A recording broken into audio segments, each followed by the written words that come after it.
الحمد لله الذي أنزل على عبده الكتاب ولم يجعل له عوجا قيما لينذر بأسا شديدا من لدنه ويبشر المؤمنين الذين يعملون الصالحات أن لهم أجرا حسنا ماكثين فيه أبدا وينذر الذين قالوا اتخذ الله ولدا ما لهم به من علم ولا لآبائهم كبرت كلمة تخرج من أفواههم إن يقولون إلا كذبا فلعلك باخع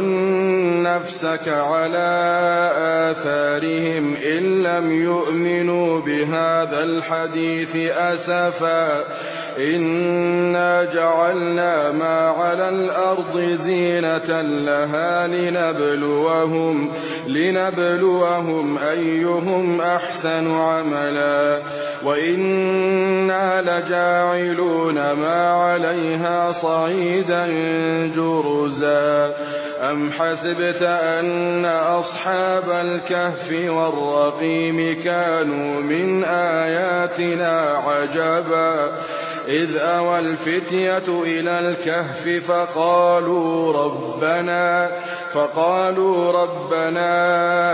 آتنا من لدنك رحمة وهيئ لنا من أمرنا رشدا فضربنا على آذانهم في الكهف سنين عددا ثم بعثناهم